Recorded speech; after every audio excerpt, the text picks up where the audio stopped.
कोटद्वार में एक बार फिर से खंडूड़ी और नेगी आमने सामने हैं। 2012 में भाजपा से भुवन चंद्र खंडूड़ी ने चुनाव लड़ा था। इस बार उनकी बेटी रितु खंडूड़ी को कोटद्वार का प्रत्याशी बनाकर भेजा है, जिसका लगातार विरोध चल रहा है। अब देखना यह है कि आने वाले 10 मार्च को किसकी जीत और किसकी हार होगी। आज हम कोटद्वार के प्रत्याशी कांग्रेस के जो सुरेंद्र सिंह नेगी हैं उनके आवास पर हैं और उनसे हम बातचीत करते हैं कि क्या कुछ विजन लेकर के वो इस बार चल रहे हैं। काफ़ी जद्दोजहद के बाद जिस तरह से भाजपा को कैंडिडेट मिला है, तो कहीं ना कहीं ये कांटे की टक्कर अब सामने नजर आ रही है।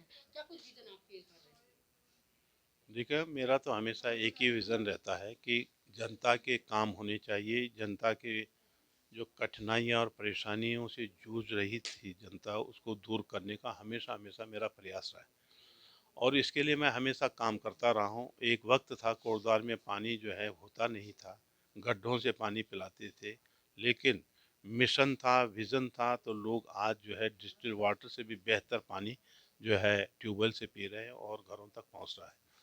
फ्यूचर के लिए जो विज़न होगा कि अभी क्योंकि आबादी लगातार बढ़ रही है, पेयजल की समस्या एक बार पुनः आगे बढ़ रही है, क्योंकि इन 5 सालों में एक भी नलकूप नहीं लगा।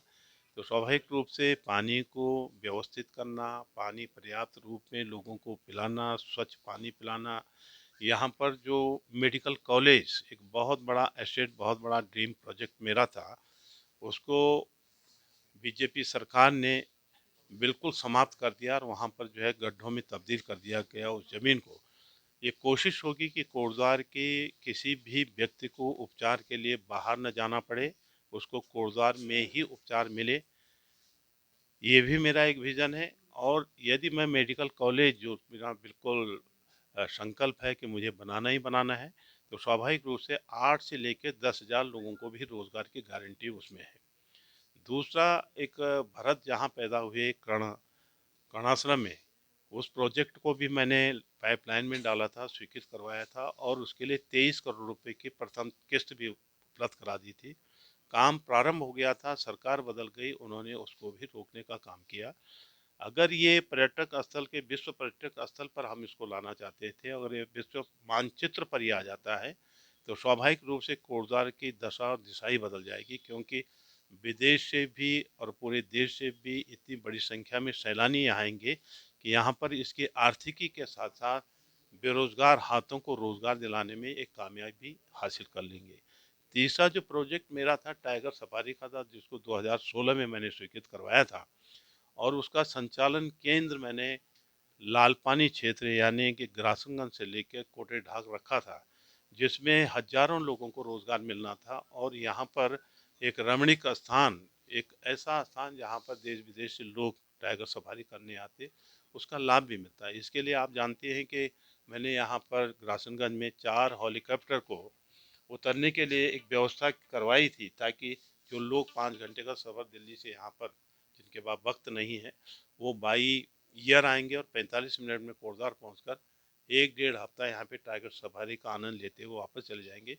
ये मेरा विज़न थे। बहुत सारे विज़न हैं और बहुत बड़े लक्ष्य भी हैं। आप लोग जानते हैं कि इस समय तो स्थिति ये दुर्दशा कर दी गई कि अगर कोटद्वार किसी भी लक्ष्य भी हैं, आप लोग जानते हैं कि इस समय तो स्थिति ये दुर्दशा कर दी गई कि अगर कोटद्वार किसी भी मरीज को कलाल घाटी से आना है, तो वो जितना मरीज है उससे भी ज़्यादा वो उन गड्ढों में जो है उसके जिस्म को इतने खरोंचे लग जाते हैं, परेशान हो जाता है, तो उससे बहुत सारी परेशानी का सबब बनता है। खेतों में पानी तक नहीं गया है। जो कृषक भाई हैं हमारे, क्योंकि आज भी ये तो ज़बरदस्ती जो है इसको नगर निगम बना दिया गया और जो कृषि वाली ज़मीन थी उसको खाली पड़े भूखंड में परिवर्तित कर दिया गया, जो कि मैं समझता हूँ कि एक गलत निर्णय था।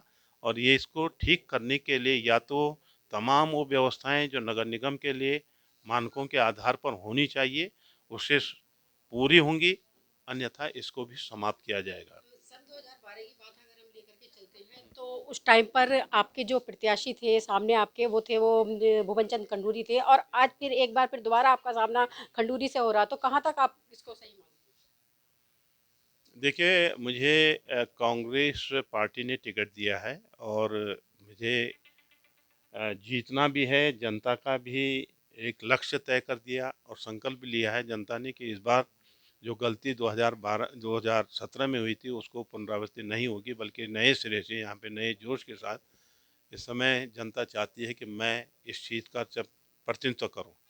मेरा काम जनता के प्रतिनिधि के रूप में होता है और जो भावनाएं जनता की होती हैं उन भावनाओं को विधानसभा तक जनता की आवाज़ पहुंचाना मेरा काम होता है।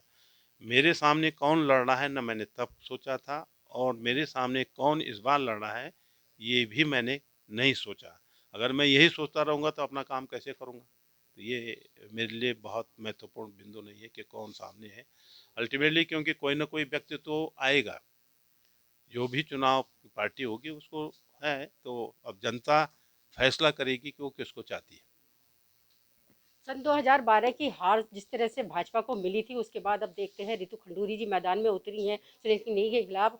तो उनको जीत हासिल होती है या हार होती है, तो आने वाला वक्त ही बताएगा। सूचना इंडिया के लिए अंजना गोयल की रिपोर्ट।